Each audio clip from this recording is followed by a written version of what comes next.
Hello and welcome to Critical Q&A, the show where I answer your questions based on what you've left for me in the comment section of my Q&A videos or have sent to me by email at askchrisshelton@gmail.com. I would just like to say, I'm really busy working on my critical merchandise and I've been uploading a lot of new designs, so if you guys haven't checked it out recently, the link is below and I would really love it if you would do so.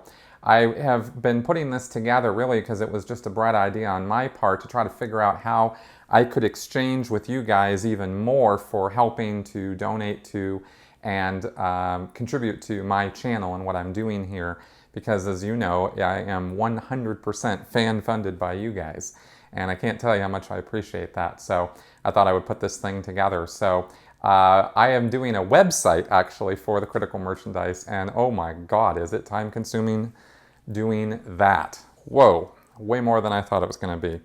So anyway, let's get on with your questions.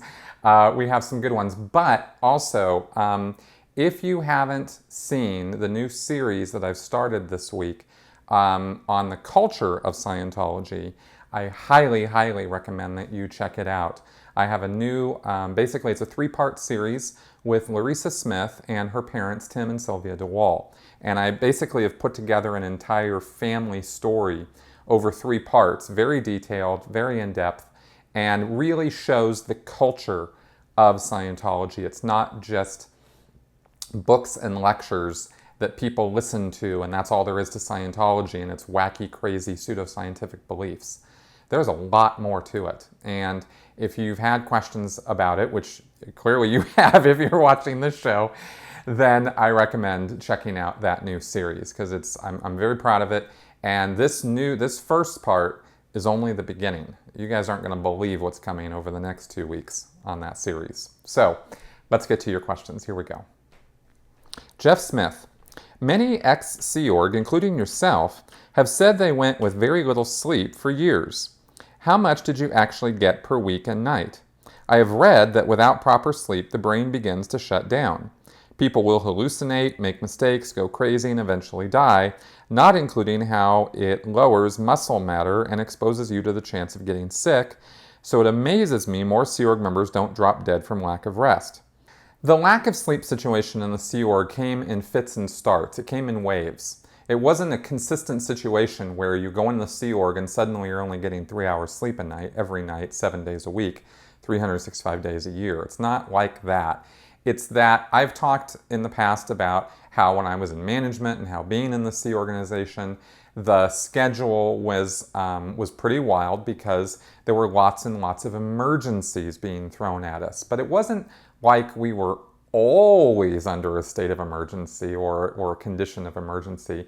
There were times when things did kind of chill for a little while. And by a little while, I mean, maybe a couple weeks or something like that, right? It's easy for this to be misinterpreted as you're only getting 2 hours sleep a night or something like all the time. And of course, if that were to happen, everybody would go kind of crazy. And in fact, there was one period of time where it was like that. But first, let me just say, on a regular routine basis, I was getting as a Sea Org member probably an average of about 6 hours sleep a night. There were times when I got 8 hours. There were times, because in order to be sessionable, in order to go into auditing sessions in Scientology, you have to be well rested. It's a big thing in Scientology. Now you'd think, because of that, that we would all want to be sessionable all the time, so we could always go in session or potentially go in session, and so we'd always be getting 8 hours sleep a night. But no. It was only for the Sea Org members that me and other people that I knew, it was only when you had to be sessionable the next day that you would, that people would be conscientious about trying to get more sleep.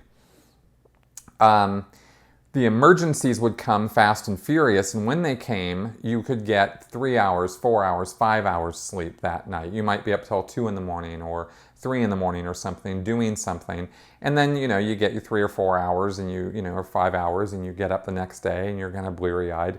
and you go to work, and maybe that night the emergency is starting to be contained a little bit, and so then that next night you're getting like 6 hours of sleep or something, you know, or whatever. It just came and went. There were times when there was one particular period for a week when we had to man up personnel into ASHO, the American St. Hill Organization, which is one of the blue buildings on L. Ron Hubbard Way. It was being renovated, and we needed to man it up, and it's a Sea Org organization, so it had to be Sea Org members. And there was this huge, we called them evolutions. I don't know where that word comes from, but we called them evolutions, a progressive series of events in order to get something done. I guess that's what it means. I'm sort of making that up. But we had this evolution hit us where we had to man up ASHO, and we had to do it now. So this happened about the first year or two that I was in the Sea Org, and everybody in management was up 24/7, going through personnel files and records and trying to find people that could be spared or ripped off or whatever to throw into ASHO. And we had to man this thing up fully. Like, we had to throw 100 or 200 people in there. So we were scouring the base, and then we were given records of people from, you know, even higher organizations, which was unheard of. And so the sleep situation that week was pretty dire. I literally, over a period of 5 days, from a Sunday night or a Saturday or Sunday until Thursday that week, I got about 3 hours of sleep. Everybody was suffering during that evolution. There was, to the point where the CMO messengers were coming around with vitamin shots, and I mean literally, like with needles, giving people vitamin shots of B complex or something like that was supposed to help pump them up or something, right? It had gone that crazy. It was the first and only time that I've ever drank espresso because I was so desperate. I'm not a coffee drinker. I hate coffee. So I was one of those rare Sea Org members, didn't drink coffee, didn't smoke a lot. So I was so desperate, though, after 2 days of this, that I went to the canteen and I got espresso shots, and I tried mixing it with chocolate milk. Oh, awful. But it did give me a little boost.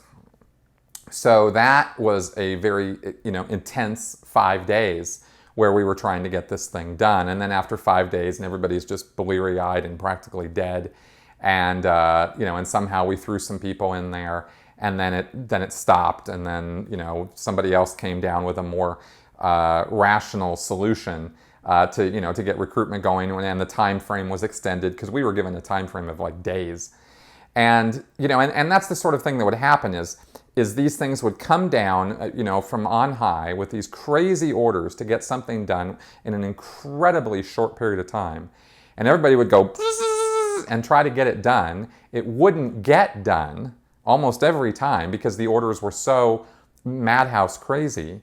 But we would try, and then seeing that it wasn't going to get done, or some other executive would change his mind, or whatever would happen. I'm not privy to it. I don't know what the hell happened.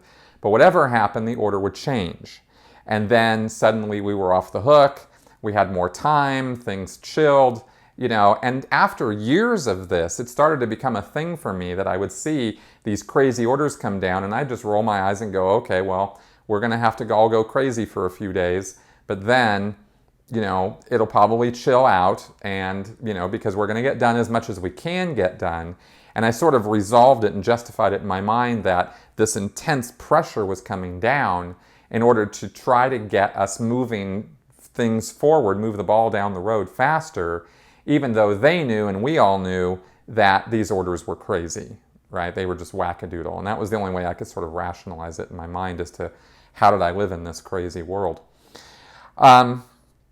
As far as the other time I was thinking about that things got really crazy on sleep for an extended period of time was actually a period of time when I was on the RPF. And when you're on the RPF, one thing you can say about being on the RPF is you get sleep, okay? You might not, at least most of the time. These kind of crazy evolution things would happen on the RPF just like they happen elsewhere in the Sea Org.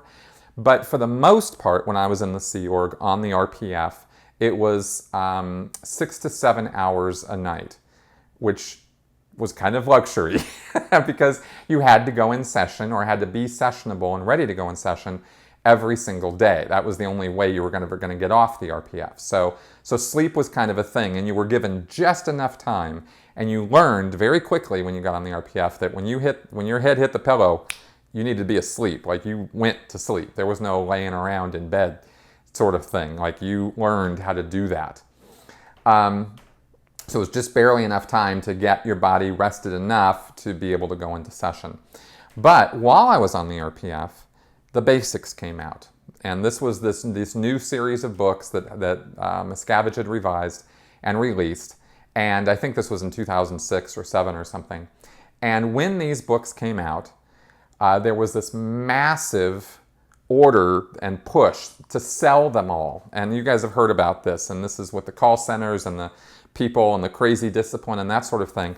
But for months and months, people were not getting sleep. Like, they were getting 3 to 4 hours a night. And my wife at the time had to go through this. And I heard about it after I got off the RPF. We saw and heard some bits and pieces, when we were in our little sequestered area of the RPF, because we didn't interact with the rest of the Sea Org crew. When you're on the RPF, you're sequestered away. But we had heard bits and pieces, and we all looked at each other and was like, wow, like, thank God we're on the RPF. I mean, it was like that crazy. And because believe me, the RPF was the most abusive environment I have ever been in. But this basics thing was even worse for a short period of time. And when I graduated the RPF and I finished it and I got to talk to my wife again, she was telling me, I mean, there were people taking off in the middle of the night all the time. Like, they're like just mass exodus of Sea Org members taking off at blowing, just leaving because they couldn't deal with the schedule and the pressure and the intense sales demand, because every single Sea Org member had to sell, right? And they were up until 4 or 5 in the morning, sometimes not even going to bed at all, just because the sales pressure was so crazy. And this was really taking a toll. I mean, there were Sea Org members who were not just taking off, but there were others, you could see the dark circles. I mean, the public were starting to talk about it, right? And the executives who were having to run this craziness themselves weren't getting sleep. They were looking like zombies. And it was just kind of this period of mass hysteria on the base. And finally, after I got off the RPF, and like shortly after I got off the RPF, after months and months of this, the orders started coming down to, to kind of slack off a little bit. Not slack off, that's the wrong term to use, but the pressure let up a little bit. And people started getting a bit more sleep because the executives, like everybody was just, this is insane, what's going on, and it just couldn't be dealt with anymore, because the kind of things you're talking about were starting to happen. People were starting to get sick and develop body problems and stuff because of this long-term sleep deprivation. So that was the longest period of time that I saw or heard of anything like that, and I think I've given you a general idea of how it is in the Sea Org with that. Stephen Faring. Hello, Chris. As I go through your backlog of Q&A videos, certain questions crop up. I just listened to number 26, and I was shocked by what I heard. You said something about ESO members being used to staff LA org. Is this true? Do ESO members other than network staff man up that org? Wow, I'm very surprised at that. How and when did this start?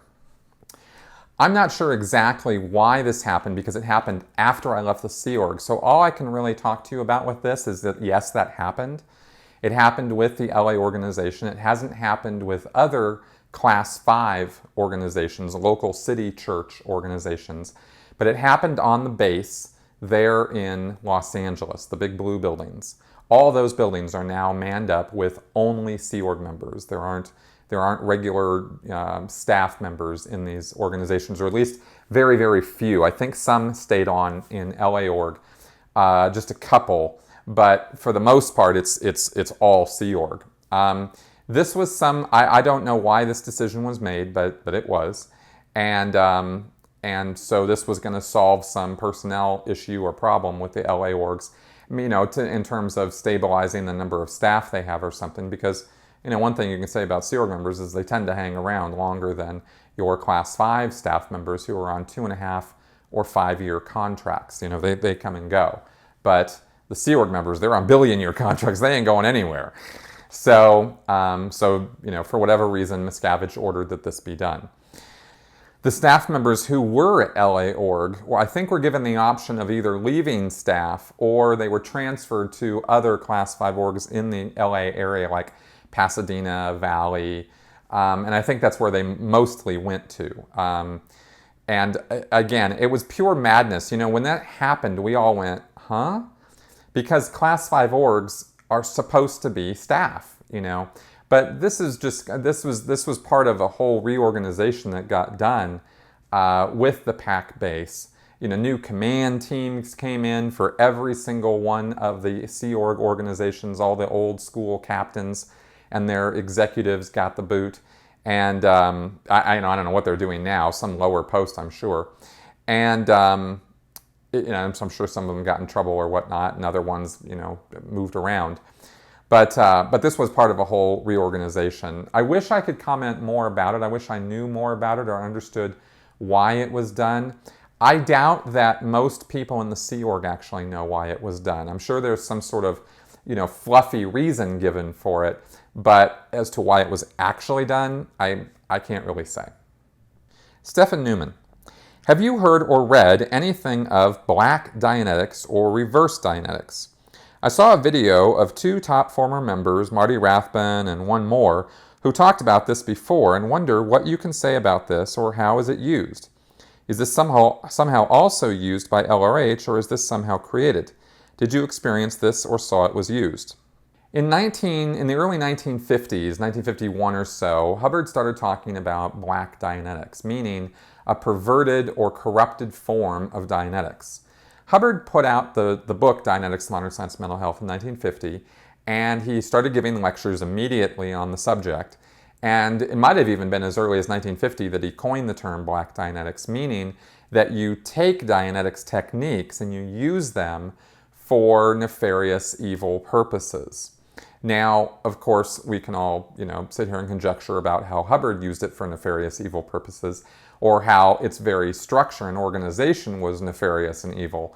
But what he was doing when he was talking about Black Dianetics is he was saying that you could use Dianetics techniques for purposes of overt, blatant mind control or hypnosis type techniques that you could use. You could use the technology of it to implant people with suggestions and commands similar to what's done with hypnosis. But usually hypnosis, a person goes under hypnosis knowingly and willingly. And with Black Dianetics, you'd be using Dianetics techniques, or reverse Dianetics. You'd be using reverse Dianetics techniques on a person in order to make them purposefully worse, right? And without their acceptance, but without them voluntarily knowing, what you were doing.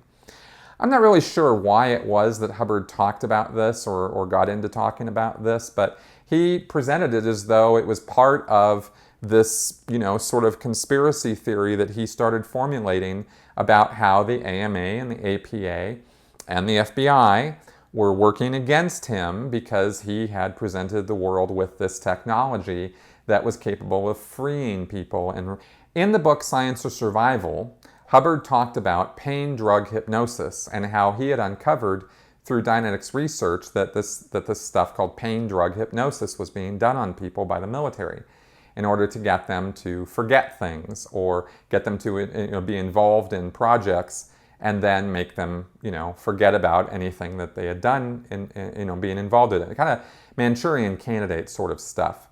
And I think the Black Dianetics was sort of on the same vein as that.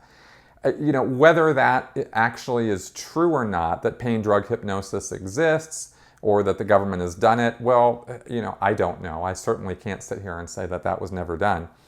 When you have things like MK Ultra that actually happened, you're kind of like, wow, anything goes. But as far as Black Dianetics goes, I don't, I think Hubbard was just putting that out there for propaganda purposes to sort of, give people the idea that Dianetics was more influential and more powerful than it really was. right? Because really, Dianetics is nothing more than simple regression therapy that works with some people, doesn't work with some other people, and has a limited degree of use. That's how I've described that. So no, I never experienced it or saw it because it's not knowingly practiced by anybody in Dianetics or Scientology. Nobody who's in those groups would knowingly use it to purposefully harm other people. That's not what Scientologists are about. You can say a lot of things about Scientologists, but they don't generally overtly do that. I'm talking about your run-of-the-mill Scientologists. So that's what I can say about that.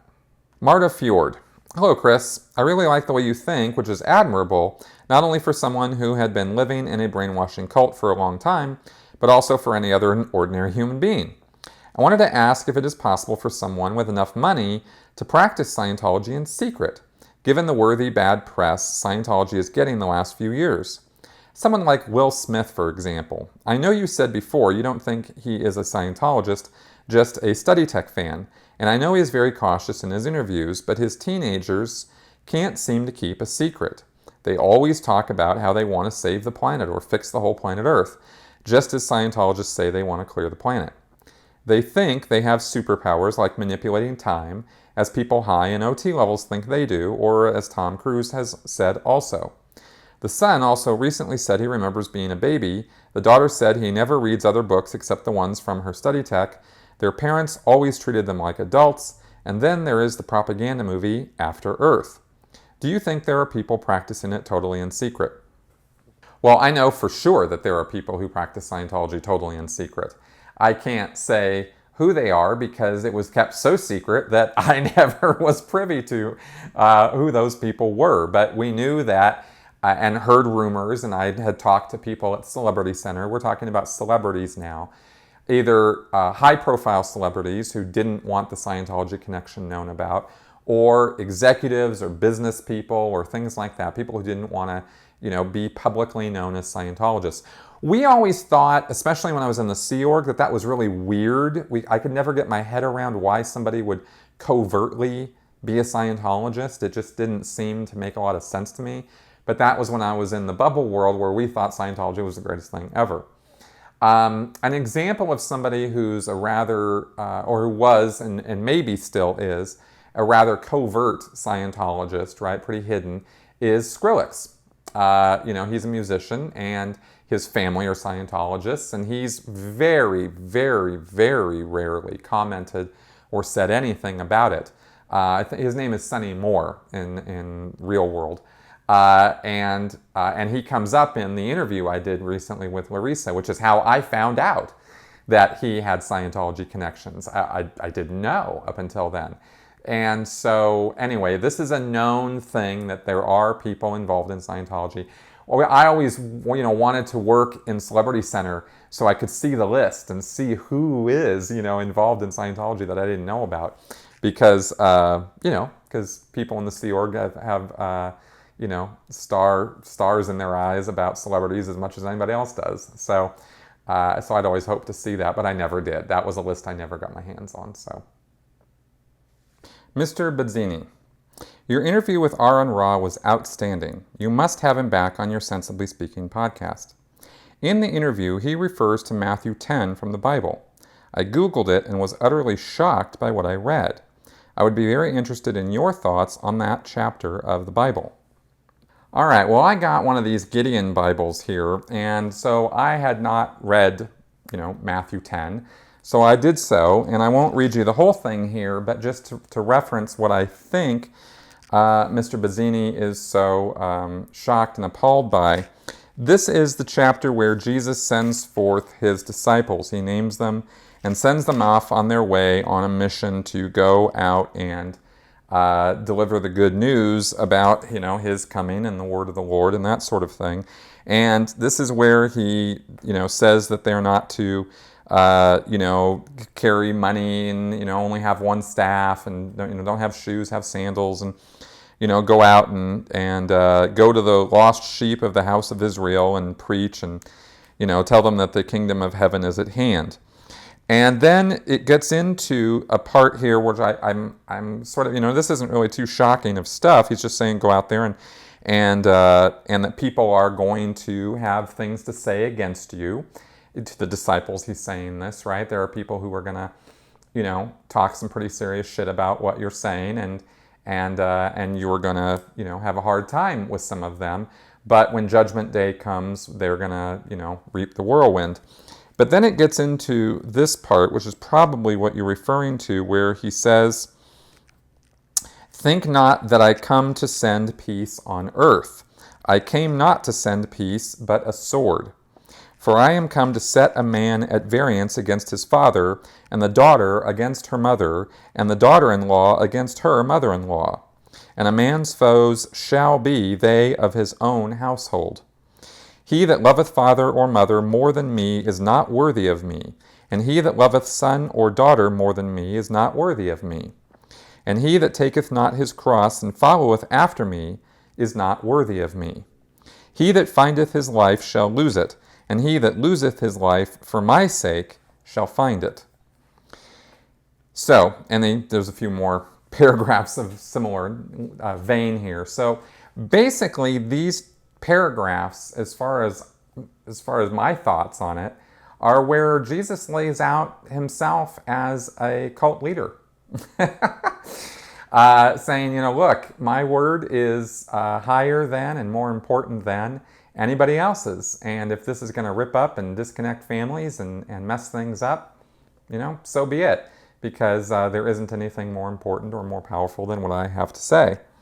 And that is about, those are my thoughts on it. Is that this looks very much like destructive cult thinking. Now, there's, as I've actually talked about in my podcast, which just went up yesterday when you guys are watching this, I don't happen to think that all Christian groups are destructive cults. So, let's not misinterpret what I'm saying to say that, well, because this says something that's pretty destructive cult-like, cult leader-like, that I think that all of Christianity is a destructive cult, because I don't think that. There's a whole, series of things that make up what is a destructive cult, and not all Christian groups, by any stretch of the imagination, fit all of those characteristics. But were all Christian groups to actually take this literally, you would have a pretty good case to be made that, those groups are preaching destructive cult tactics. So those are my immediate thoughts on that, and I hope I got the right part of the chapter to what you were referring to comment on.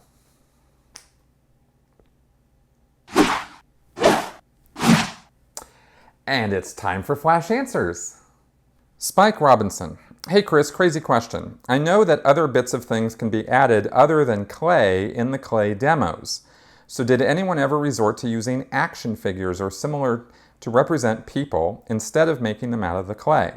Did anyone save their already made figures, such as people, cars, books, etc., to be used again to save on time? Was that allowed? And finally, what is the strangest thing you saw at the clay table? It has really surprised me how much fascination and how many questions I've gotten about this clay demonstration thing in Scientology. It's really interesting to me how fascinated people are by this. I don't know where, Spike, you got the idea that other things are used in clay demos, because it's just clay. And labels, little cardboard labels, are used and put on the clay figures to say what the clay figure is. You might make a man and then put a label on it that says Joe. Okay, good, now that's Joe, right?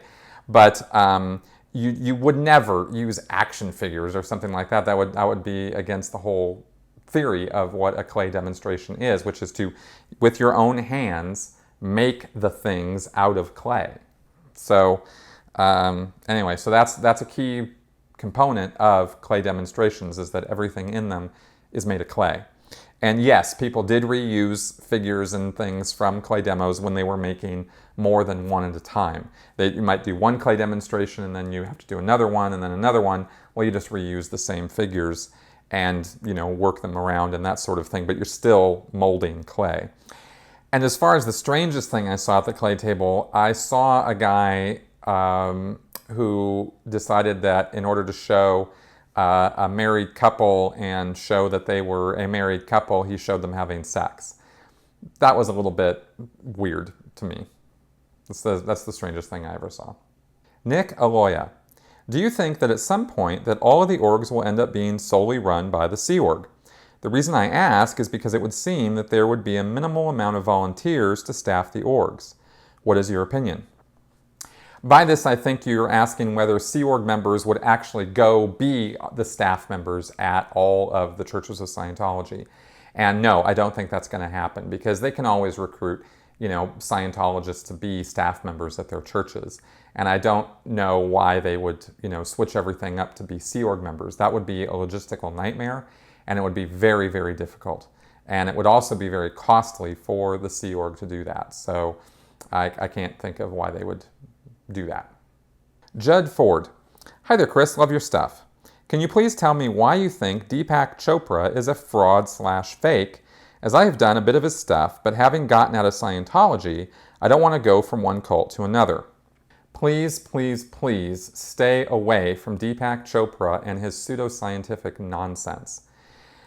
I don't think that Deepak Chopra has a clue what the hell he's talking about. I think he uses scientific sounding words and takes concepts and words from science to lend credibility to his, spiritual bullshit. And here is how I would ask you to debunk this for yourself and not just listen to me, okay? Go actually listen to Richard Feynman or another quantum physicist actually talk about quantum physics. Then listen to what Deepak Chopra says about quantum physics and quantum this and quantum that. Compare those two things and you're going to find a vast gulf of difference between how they talk about it and what they feel their level of understanding of that subject is. Deepak Chopra he's just a total fake. And he has managed to wrangle in way too many people who send money his way and buy his stupid books to support him because they don't themselves have any idea what quantum physics actually is and what its limitations are, which are many, and what the limits of our knowledge of, on it are, which are many. And he just dabbles in this with these words and gets gullible people to listen to him and send him money. So that's my take on him. I can't recommend highly enough to just get away from the guy and get out of that cult, because that is cult jumping from Scientology to Deepak Chopra. Definitely that is going from one cult to another. Okay, and so we've come to the end of another episode of our Critical Q&A. Thank you very much for listening to some of my nonsense here and staying with me.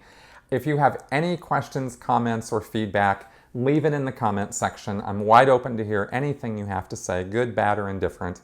And also, check out my critical merchandise site. And also, I will throw out here again, if you guys don't know or haven't heard, I have a book about Scientology. It's on Amazon. It's called Scientology A to Xenu.